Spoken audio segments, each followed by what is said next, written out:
This is how I wrote. This is how I wrote. This is how I wrote my autobiography. This is how I wrote. This is how I wrote. This is how I wrote.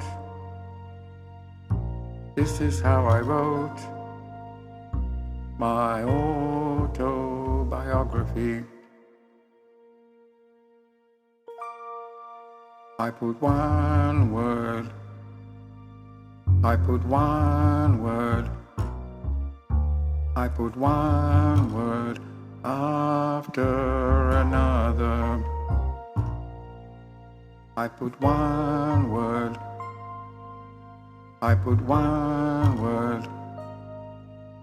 I put one word after another.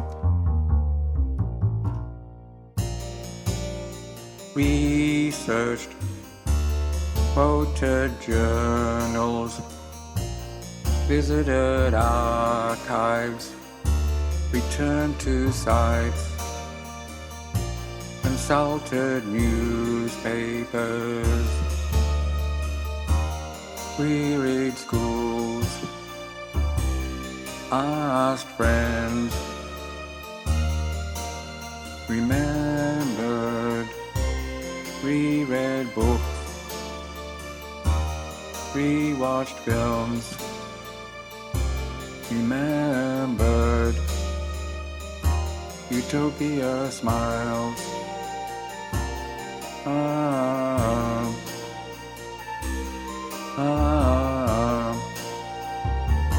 Utopia smiles.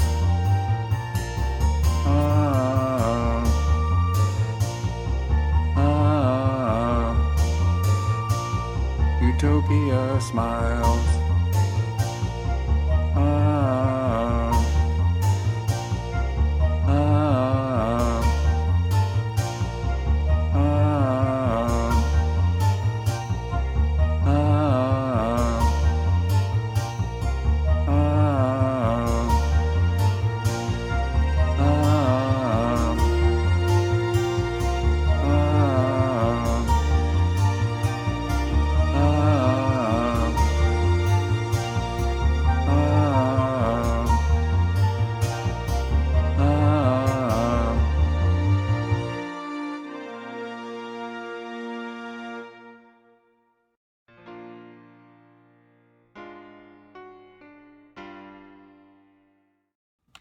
I began to write my autobiography when I was 33 years old, as part of a novel I was writing called Frame of Reference, in which I tried to demonstrate that everything is a hologram of everything else. It unfolded in 9 different threads, and one of the threads was my own life story, which I proposed had its own peaks and valleys that mirrored those of the history of mankind. I began by pulling out my therapy sessions from my journals. At first I thought just my therapy sessions would be enough to show the growth and development of myself as a person.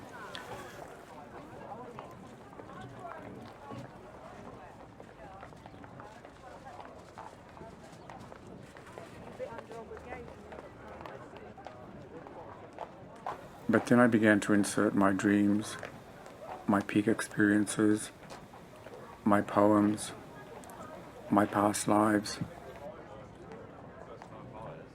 and my artwork to provide more context.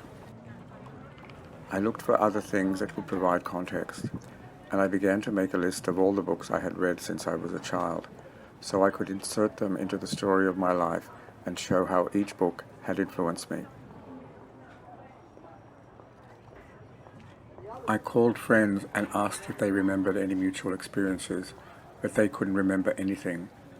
They were funny, surreal kind of conversations, talking to someone who was a character in a story I was writing, asking them if they could remember anything that I could include in my story.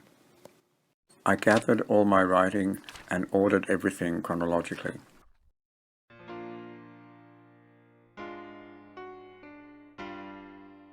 One morning, I got up at 4 a.m. and wrote an email to school friends, asking them if they remembered what books we had read in high school. Then I asked the New South Wales Board of Studies to provide me with copies of the exam questions for the school and higher school certificates, which would identify the books I had read for those exams. When I got copies of the high school exam papers, I was finally able to create a full list of the novels I had read in high school.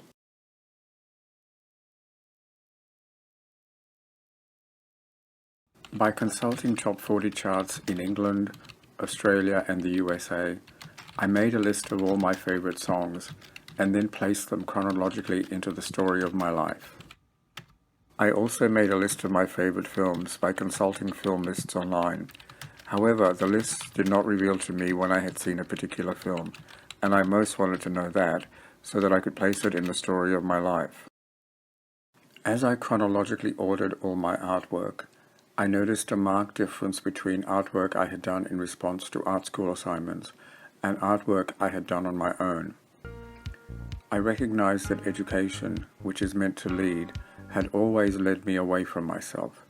But in my private work, I dived deeper into myself and made the greatest advances and discoveries in technique and subject matter. This self-education I decided to call inducation, to lead within, and determined that this was the basis of my autobiography.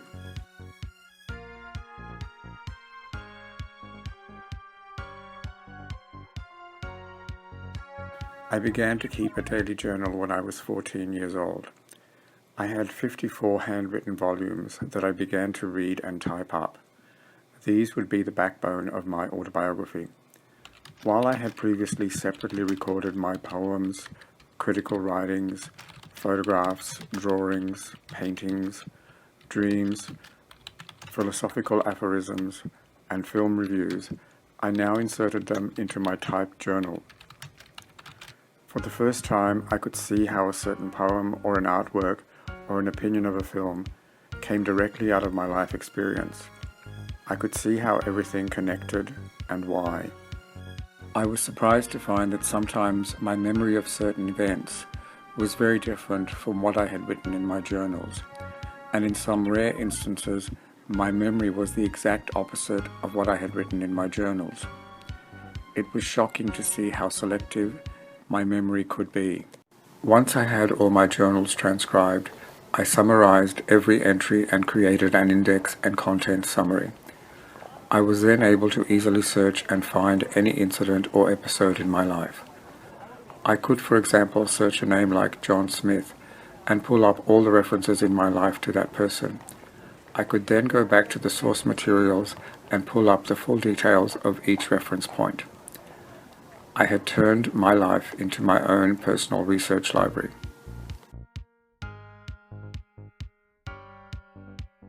After I had catalogued and ordered all my experiences, writings, and artworks, I created a chart that showed all the significant events in my life, so I could see the connections and similarities between them.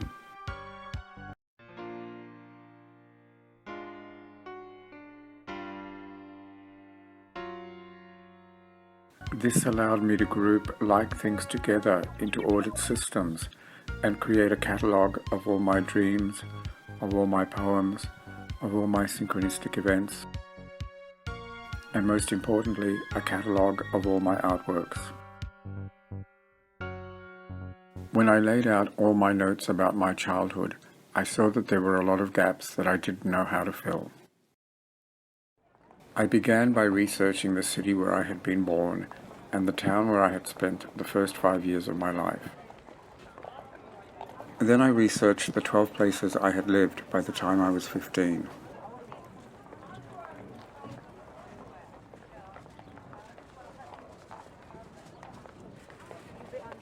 I was undecided for quite some time over whether to write in first or third person, and finally I decided to write in third person because I felt it would give me more objectivity. In the final draft, however, I converted everything to first person. As I began to write about my childhood and my parents, I felt queasy and afraid, but I was determined to push through.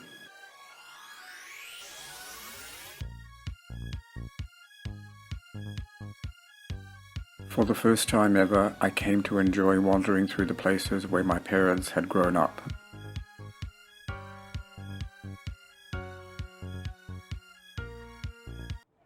After writing about my parents, I felt I needed to include my grandparents as well. I began to research World War I in an effort to locate my grandfather's role in it, but I found nothing about him.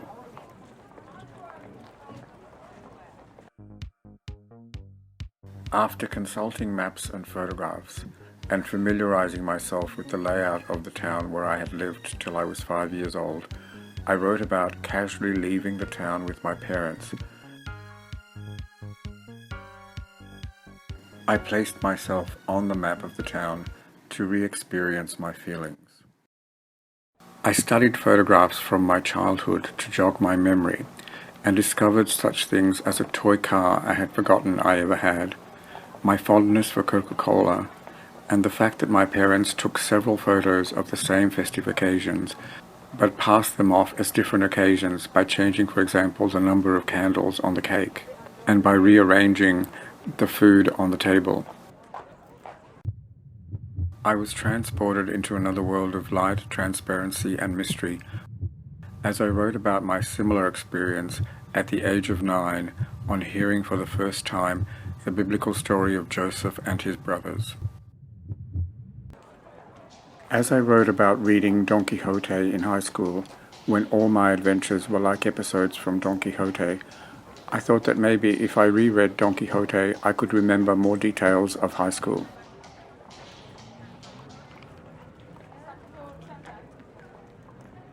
After rereading Don Quixote, I reread all the books I had ever read since primary school.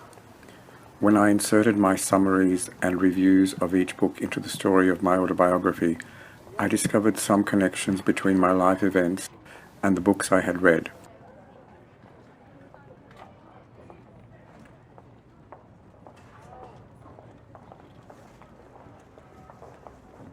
While I was reading Don Quixote on the subway, I noticed a man opposite me who was wearing a designer watch that he thought was really unique.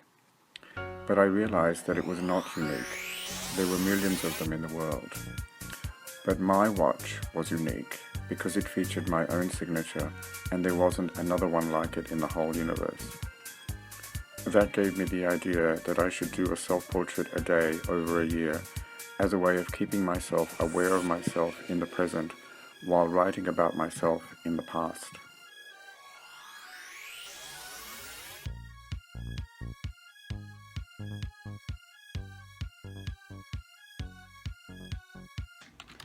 I wrote an email to Giorgio, Louisa's brother, and told him that I'm at the moment writing about when I lived in Italy during the 70s, and I'm buying and listening to the music from those times to help me recreate those times. The music helps me to remember many things. I'm using music like Proust used the Madeleine, but I'm also using the internet to do my research. As I wrote, I began to edit some of the pages I had written. I noted that I had described myself as an outsider, but then realized that I wasn't so much an outsider yet, but rather neglected by my parents. This one-word shift seemed to be quite important and made me feel alive.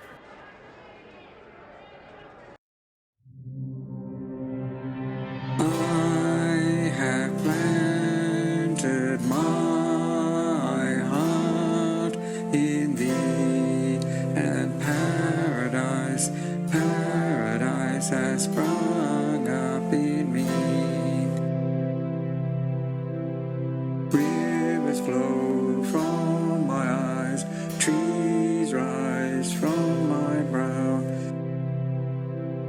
My cheeks have become meadows where flowers grow and bloom, my mouth a golden pond. All who see me want to stay in my shade,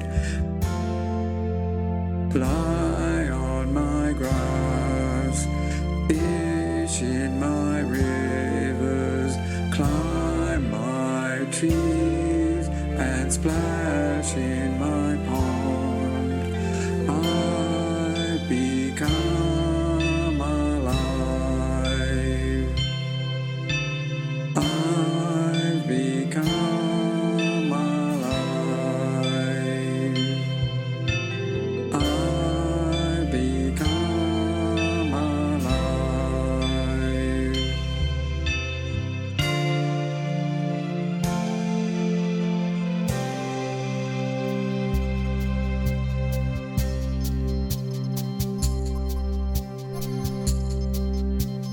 All who see me want to stay in my shade, lie on my grass, fish in my rivers, climb my trees and splash in my pond. I've become alive. I've become alive. I've become alive.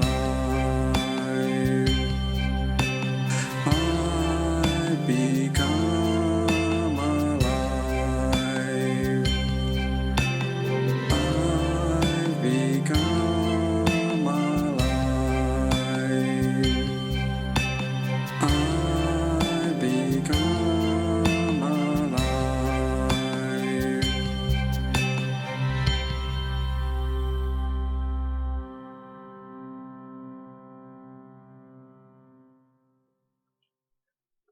I had lots of exciting writing moments, like when I finally got to write about my first experience of television, which was seeing Dick Van Dyke fall over during the opening of The Dick Van Dyke Show.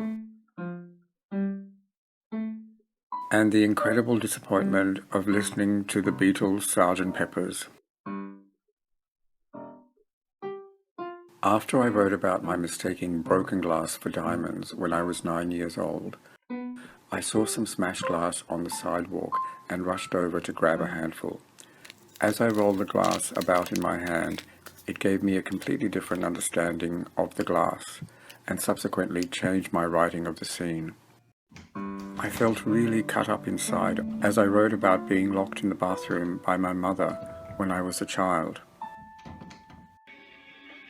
As I re-watched films from my childhood so I could write about them in my autobiography, my opinion on many of the films remained exactly the same. I still thought Psycho was silly and unbelievable. Journey to the Center of the Earth was alluring, and Bergman's The Seventh Seal was both silly and spellbinding.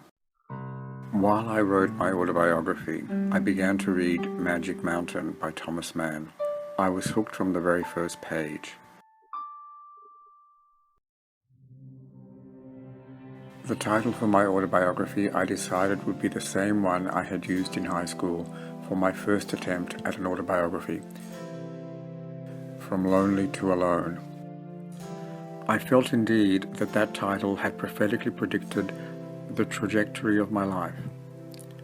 I had been lonely in my youth, but now I chose to be alone in order to work on documenting my aloneness. Even in my sleep, I thought about my autobiography and awoke one morning with an obvious title for the chapter on my discovery of Nietzsche. Nature, Nurture, Nietzsche.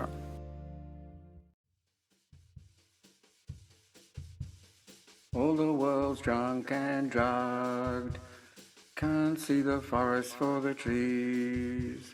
I've made myself as I please. I've made myself with paint and brush, I'm the one having fun. I'm the one without a tree.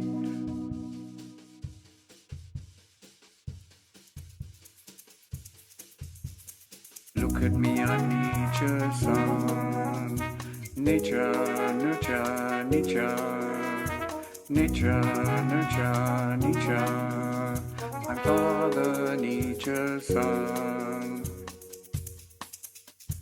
All the world's a gossip gone. Can't tell the truth from lie. I'm the one who made my eyes. I can see through lies. I've made myself as I please. I've made myself as I please. I've made myself as I please. I've made myself as I please. I've made myself as I please. I've made myself as I please. I've made myself as I please. I've made myself as I please. Look at me, I'm nature's son.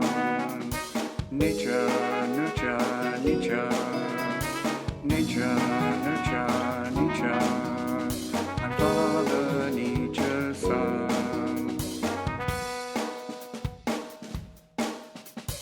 Look at me, I'm nature's son. Nature, nurture, nature. Nature, nurture, nature. I'm Father Nature's son. Look at me, I'm Superman. Look at me, I'm Superman.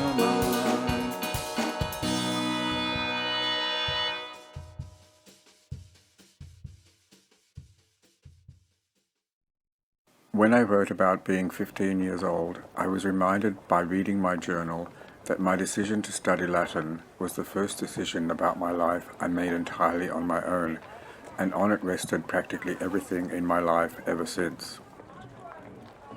I noted some extraordinary coincidences as I wrote. While I was a devout Catholic, I had written about my primary and high school years when I had also been a Catholic. Just as I completed writing about my high school years, I turned away from the church just in time for me to be able to write about my discovery of Nietzsche, which happened just after I had left high school. It would have been difficult to write about my time of being a devout Catholic if I had not returned to the church in the 80s, and equally difficult to write about Nietzsche if I had not again turned away from the church more recently. I was delighted to read in my journal that my first sexual encounter came immediately after I had read Nietzsche's The Twilight of the Gods. By saying God sees into the heart, it denies the deepest and highest desires of life, and takes God for the enemy of life. The saint in whom God delights is the ideal eunuch. Life is at an end where the kingdom of God begins. For art to exist, a certain physiological condition is indispensable: intoxication. Above all, the intoxication of sexual excitement, the oldest and most primitive form of intoxication.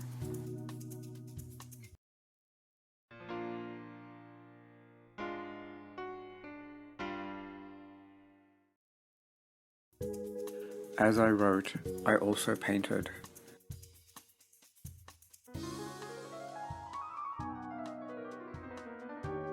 And began a series of 365 paintings, one for each day of the year.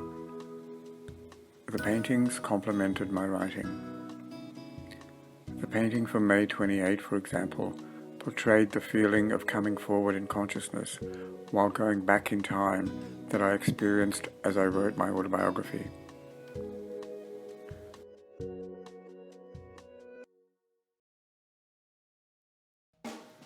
The paintings sometimes made unconscious connections with my life story. In the painting for June 14, I painted a pyramid and a feather, and then I remembered that I had done a similar painting when I was 19. The painting for July 1st featured a Gestalt face in the trees of a forest, and replicated the layers of meaning in my writing. Each painting revealed some aspect of my personality, as well as mirroring my writing process.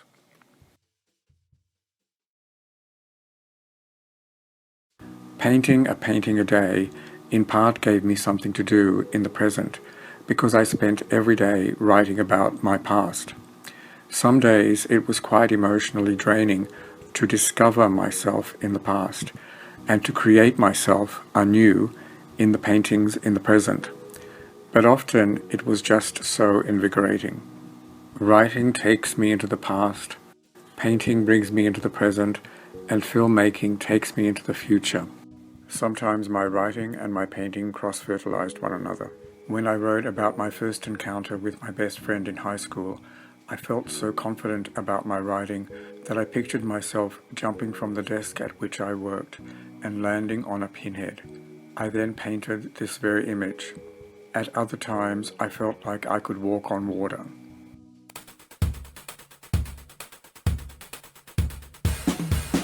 When I got offers at my feet, possibilities everywhere. I go where the river takes me. I walk on water, I walk on water. When I walk as fast as the earth beneath my feet, I walk on water, I walk on water.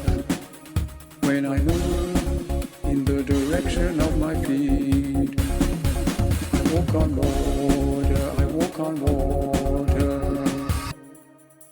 When I look at the movement around me, when I think of the turbulence ahead, or the peace I've left behind, I fall into the water of my fears. When I take everything that comes towards me, everything round me, everything inside me as me, I walk on water, I walk on water. I walk on water, I do not cry. What could have been or might still come, I let it all pass through me. I walk on water, I walk on water, I let it all pass through me. I walk on water, I walk on water.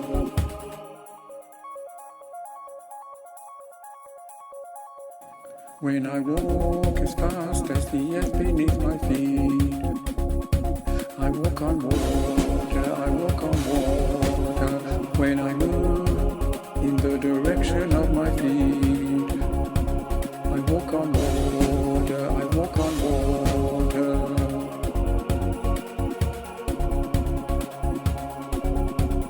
When I walk as fast as the earth beneath my feet, I walk on water, I walk on water.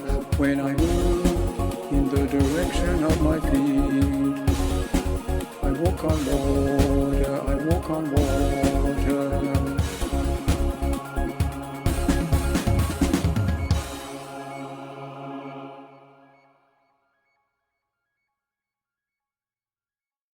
I sometimes go to look at art in New York galleries. There are over 750 art galleries in New York.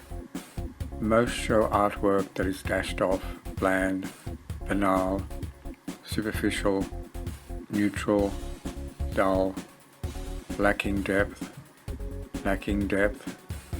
empty, uninspired, unintelligible, uncommunicative, untitled, entitled. Often the walls and floors are more interesting.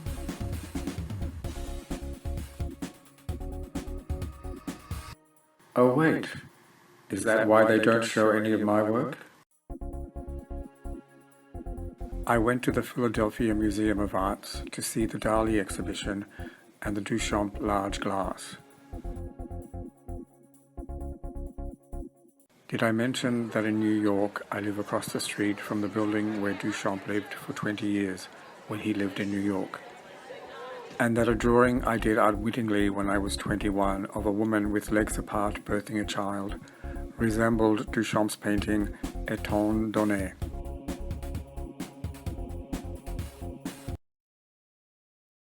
While I was working on my autobiography, I sometimes felt depressed and suicidal. I decided to turn the spotlight on my suicidal feelings by painting them into the series of 365 paintings. I had learned a long time ago that the best way to deal with anything is to confront it head on, and that when I most want to give up, that's the time for me to work on my most cherished and challenging project. Facing my greatest resistance, I will give birth to my greatest work. I felt heartened when I went to see Percy Adalon's film Celeste, about the maid who looked after Proust in the last years of his life, as he wrote In Search of Lost Time. Proust had dinner with a countess whom he hoped would stimulate his memory, but when he returned, he disappointedly told his maid that all she could say was, "Oh Marcel, after all this time."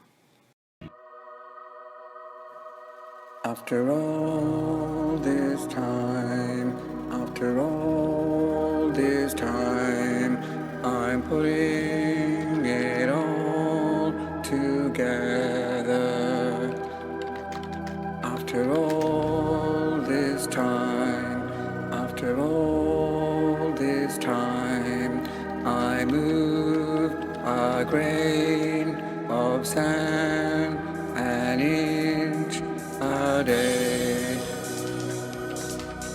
After all this time, after all this time, I'm nothing, I've nothing, I'm going nowhere.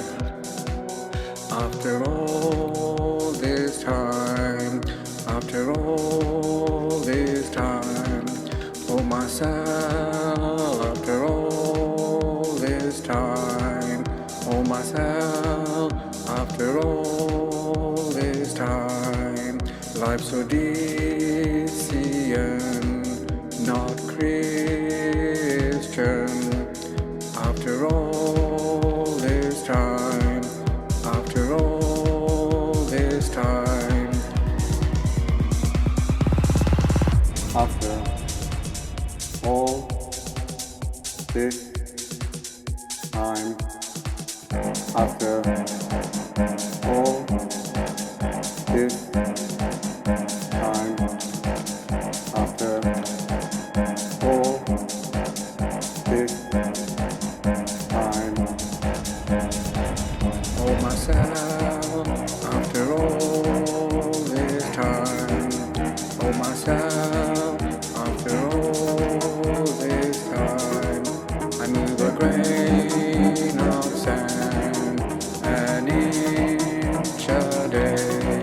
I join the dots, I link the missing. After all this time, after all this time, oh myself, after all this time, life's Odyssean, not Christian.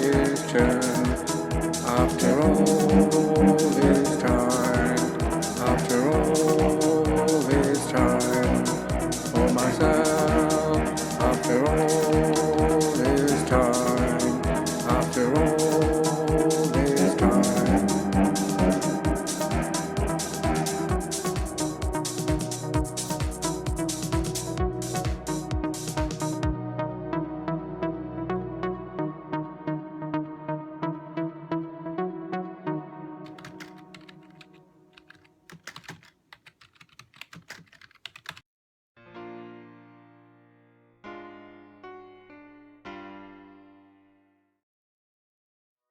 While reading The Myth of Orpheus and continuing to draw myself, I went by plane, train, and bus to visit aunts, uncles, and cousins to discover some of my family history. I visited the town where I had lived for the first 5 years of my life. All the while, I continued to draw self-portraits that got more and more weird as I became more unsettled by what I learnt about my family. My mother's youngest sister, Maria, told me that my mother had pulled and pushed me and made me fall and break my right wrist when I was 13 months old. My mother had always told me that a neighboring girl had run past and knocked me over. I scraped my mother's touch from my skin. My father's younger sister, Maria, told me that my great-grandfather had killed his brother over some land. I was shocked and stunned to know that I was a descendant of Cain. But this explains so many things. My being hit in the forehead by a rock when I was 6, and my broken right wrist. God and Satan marked their people on the forehead and right hand. Abel's blood on the earth meant that the land would not yield for Cain if he tried to farm the land. I have no earth in my astrology and can't seem to plant myself anywhere. I used the pseudonym O.H. Procane in art school before I knew I was a descendant of Cain. As I began my return journey to New York, I noticed a shift in color and atmosphere as I passed from one country to another that made me understand why my father had taken me from this land. He had taken me from a prison to a free land.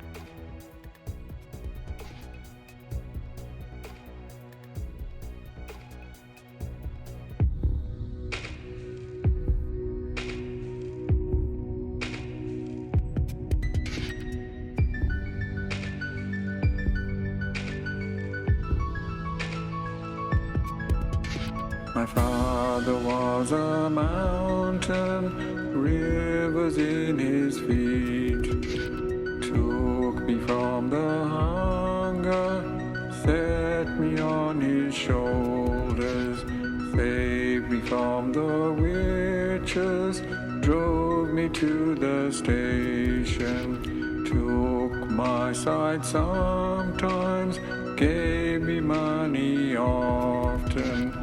He didn't leave me anything when he left the planet, when he left the planet, when he left the planet.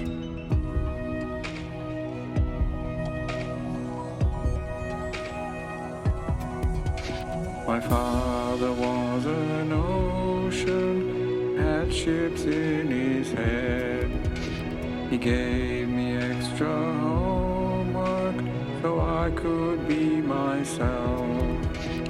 Saved me from the doctors, unlocked the bathroom. He wanted me to learn and bought me lots of books, but didn't leave me anything when he left the planet. When he left the planet, when he left the planet.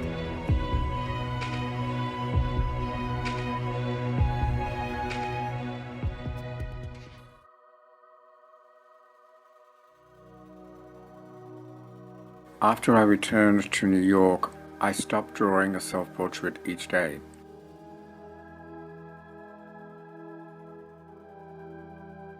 I felt that my trip into the past had given me a deeper sense of myself than the self-portraits.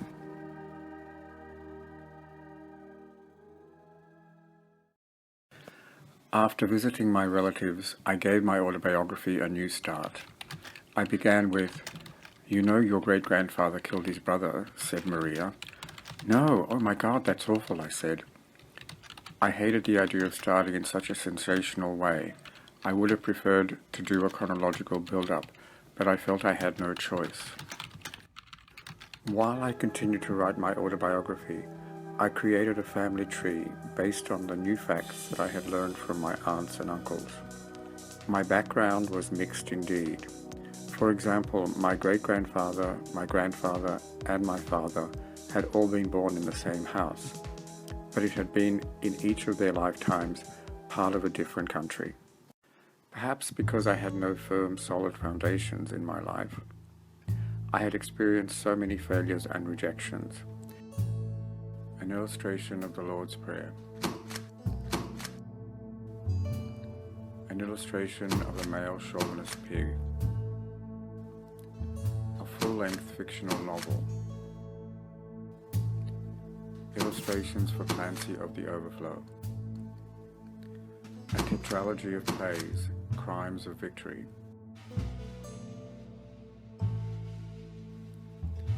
Exhibition at Abago Gallery. Illustrations for Mag Magazine. Illustrations for Self-Transformations Magazine. Full-length autobiographical play.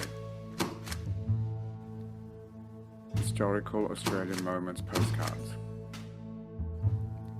A collection of sonnets. A soundtrack for an installation. Painting and sculpture installation. A book of self-portraits and stamps. Installation at Broadway windows. Autobiographical philosophical novel. Autobiography of an artist. A book of self-portraits. A film soundtrack album. A short film about truth. How can you see the rest? How can you see the rest? If you don't know the past, how can you see the rest? If you don't know the past, how can you see the rest? Doesn't know the past, you can. If you don't know.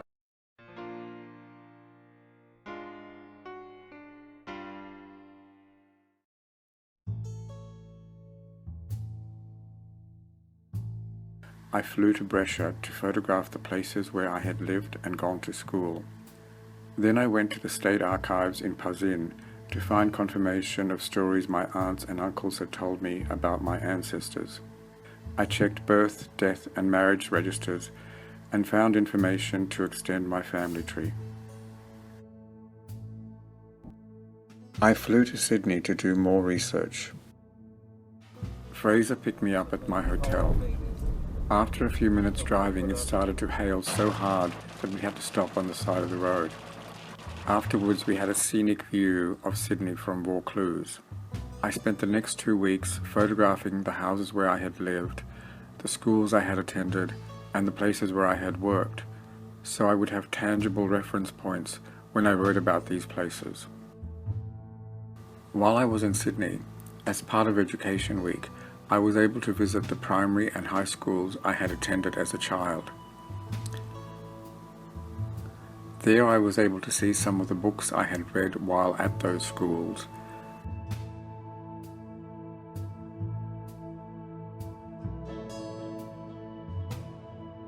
I began to create a version of my life based on quotes from books I had read and loved.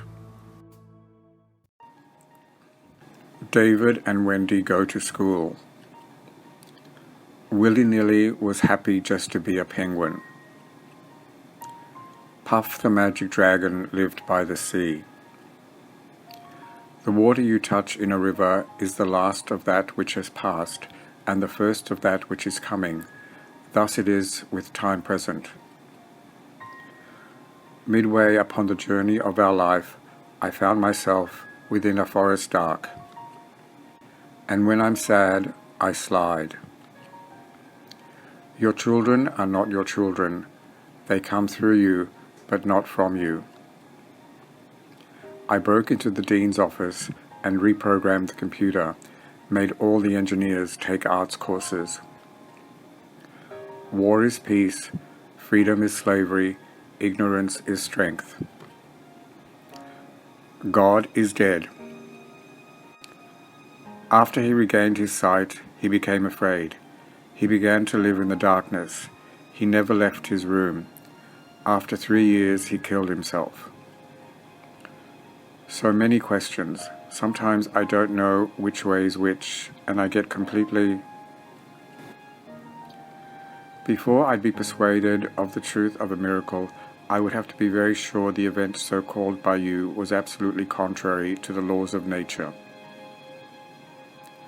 For a long time, I went to bed early. I am unhappy, I'm responsible. I smoke, I'm responsible. I shut my eyes, I'm responsible. I forget I'm responsible, but I am.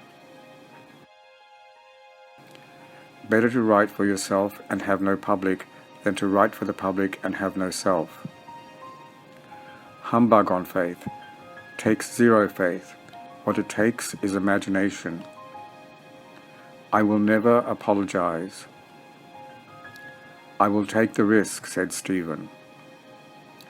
All experience is occult, whereas all inexperienced knowledge is scientific. You alone are enough to face the sunrise. You don't need somebody to interpret for you what a beautiful sunrise it is. No, it wasn't a real face. The sea had formed into the shape of a face.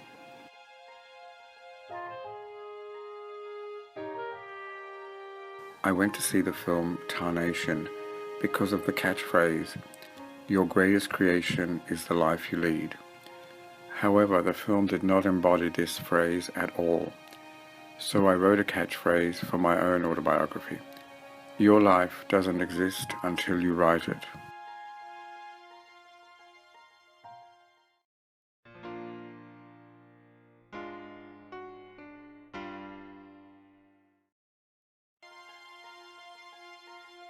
As I was going to sleep, I suddenly thought that I could find out what films and TV programs I watched as a child by consulting the daily newspapers of the time. When I got up, I wrote letters to the New South Wales Public Library and the Sydney Morning Herald to find out how I could access newspapers from my childhood. I sent an initial research inquiry email to a list of researchers that the New South Wales State Library had sent me overnight. I got a lot of replies from researchers, but most wanted $50 to $60 an hour to do the research. One researcher told me that I might be able to find copies of the Sydney Morning Herald on microfiche at the New York Public Library.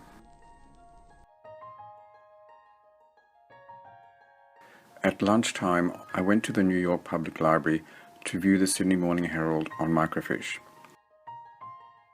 I looked up May 1971 and was thrilled to find that the weekly TV guide was included in the microfiche.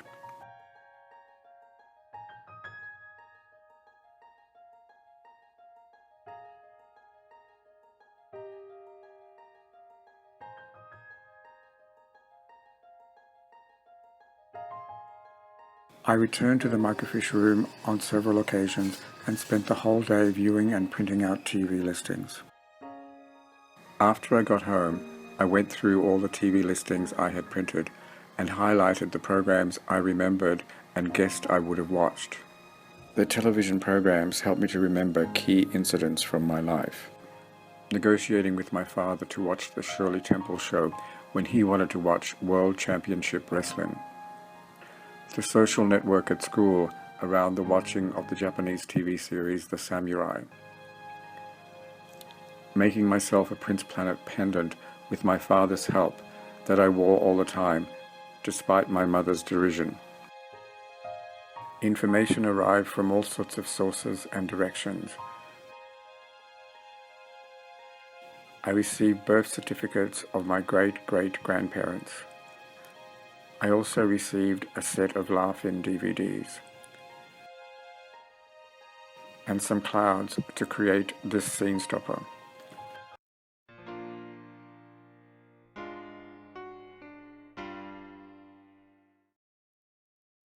When a primary school friend asked me why I was writing my autobiography, I was able to tell her, I write not because I have done anything significant, not because I want to make money, but rather because I want to record the extraordinary connections between things that I see manifesting all the time, and because by laying out my whole life story, I can see the full scope of my life and thus become an engineer in building it as I please.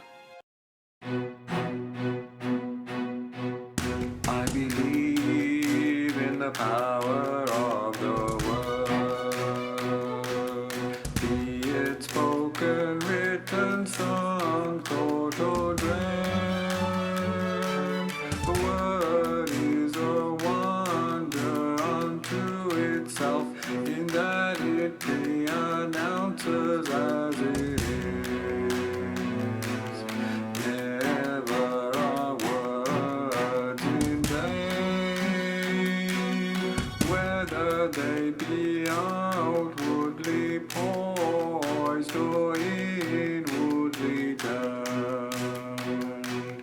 They are blind and have no sense of humor, always literal they do as they are said. Nothing is more potent than the word that is meant, nothing more destructive than the word said in jest. Unlike seeds blown by the wind, words take root in mid-air as conceived. So be mindful of what you say, while words have no say in it. You are as you say. So be mindful of what you say, while words have no say in it. You are as you say.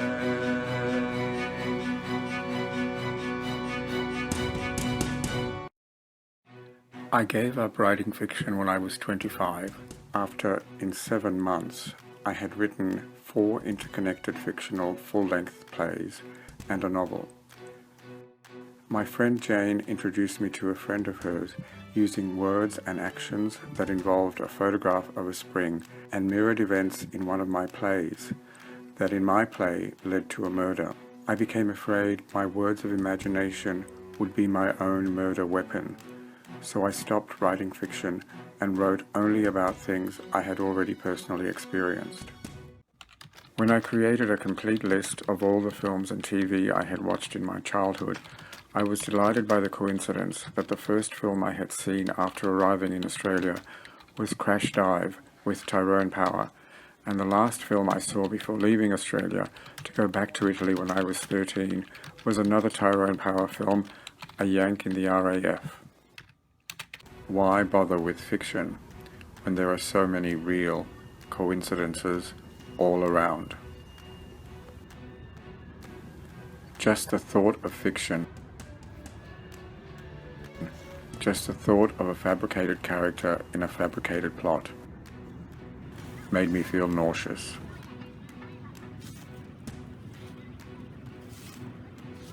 Karl Ove Knausgaard. So many real coincidences all around. Why bother with fiction? For example, on October 7, I painted some imagined clouds in a painting. Afterwards, I went for a walk.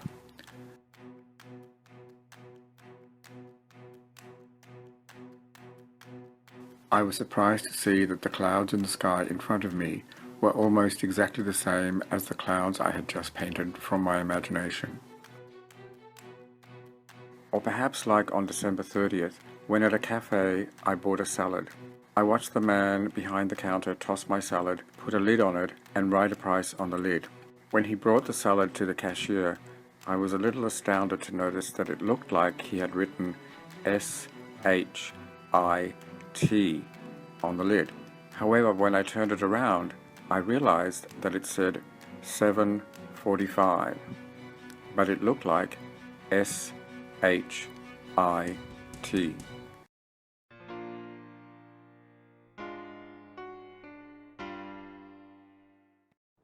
After 8 years writing, I printed out my autobiography to the end of my college years. In Courier 10-point double-spaced, it ran to 3,468 pages and totaled 1,304,389 words. As I began to edit my autobiography, I was surprised by the new layer of coincidence when I read that my grandfather had worked on a farm from 1946 to 1948 called the Stanza Wasserman. Since I had written this, my landlord had become someone also called Wasserman. I decided that my autobiography would be a fully illustrated book. Each page would have photos to illustrate the text and make it more accessible. As I edited and trimmed my autobiography, I designed several vertical layouts for my book.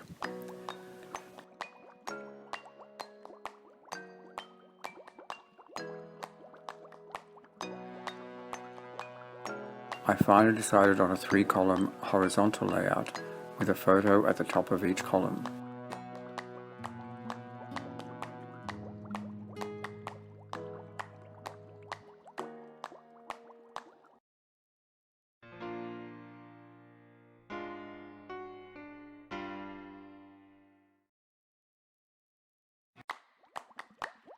After I had finished writing my manuscript, I sent copies to friends to get some feedback.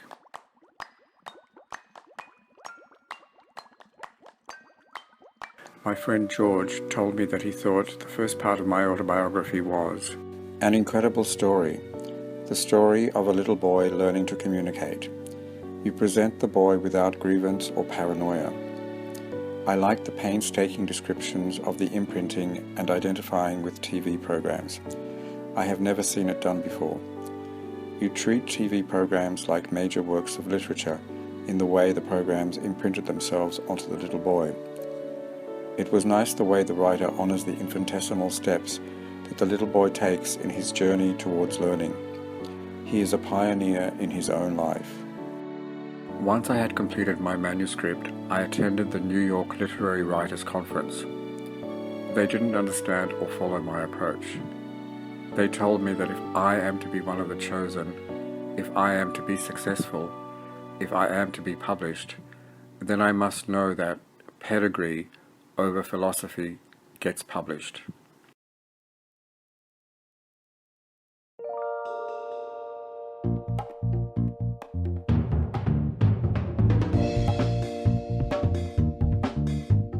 Pedigree, not philosophy.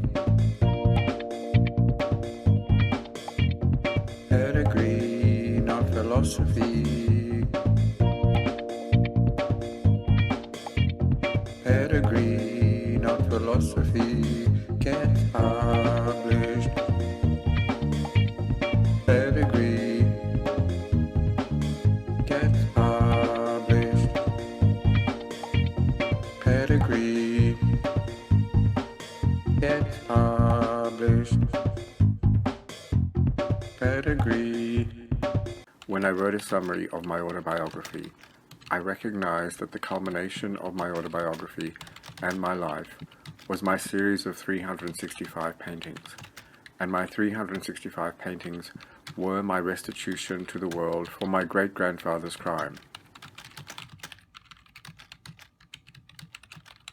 Full circle.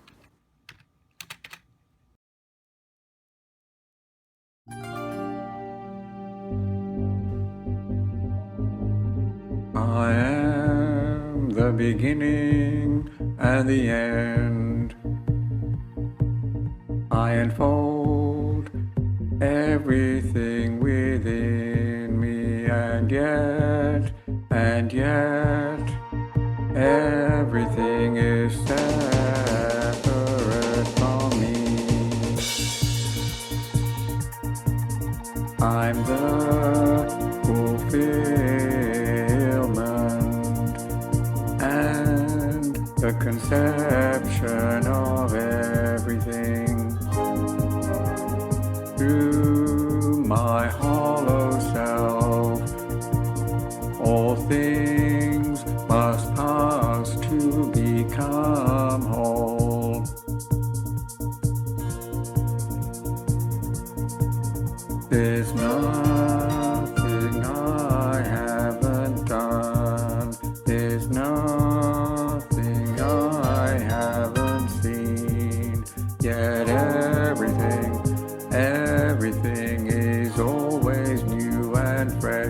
me.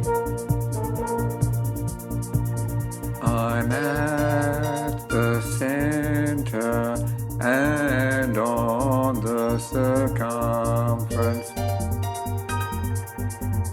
and everything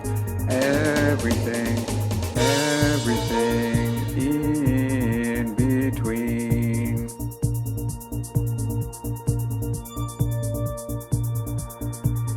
I've no finite home, and yet I'm at home wherever I find myself. I'm at home, I'm at home, I'm at home, I'm at home wherever I find myself. I'm at home, I'm at home, I'm at home, I'm at home wherever I find myself.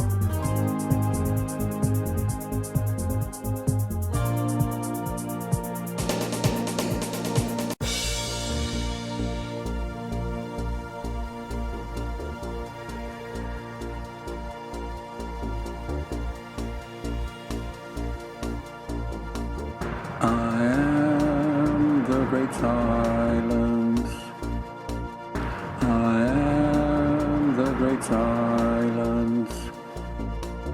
I am the great silence. There's nothing I have to say, and nothing I haven't said already.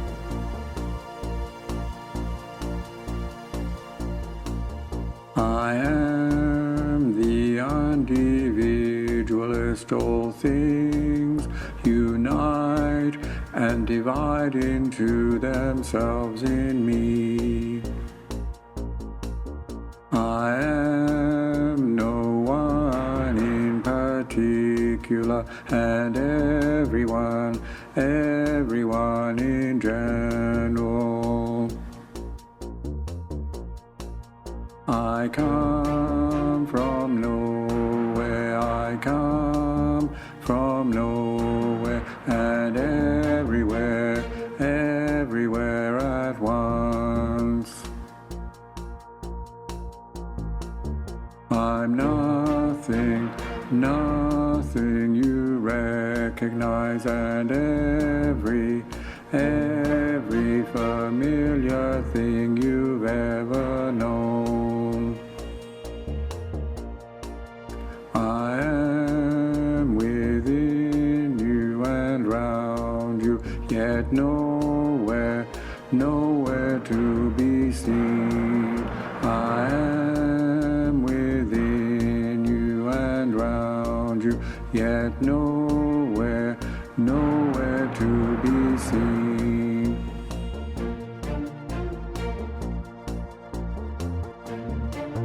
I contain everything, and yet I'm completely empty.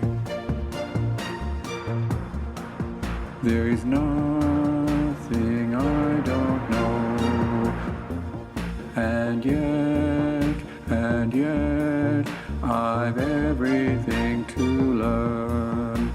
I'm the past, I'm the destiny of all. I'm the past, I'm the destiny of all.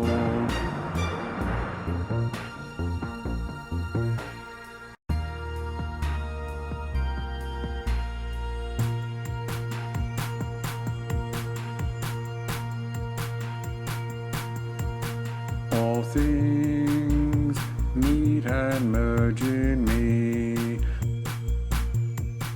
I am the means and the end of everything. I am the destination and the journey. I am the journey and the destination.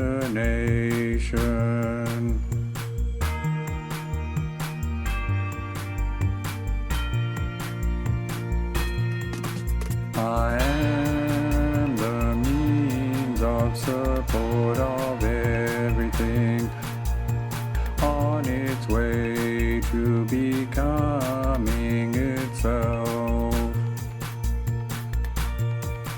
I have been and will become all that is to be. I am the whole picture, yet I can only be known by degree.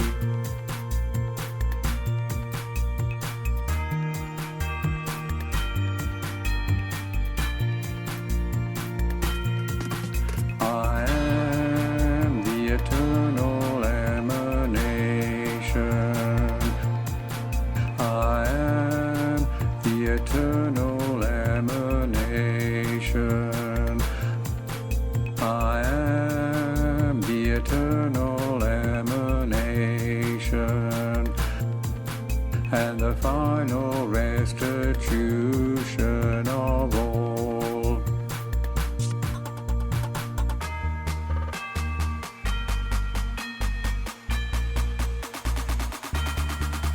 I am the eternal emanation. I am the eternal emanation. I am the eternal emanation, and the final restitution of all. The seeds of everything begin in me, and the harvest of all things ends in me. All things must pass through me to become real.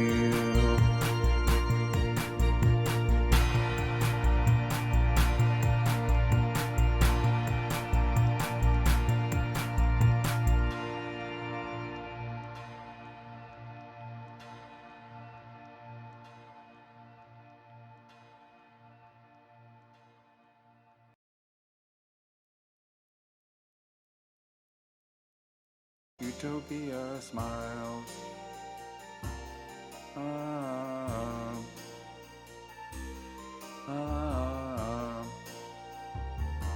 Utopia smiles.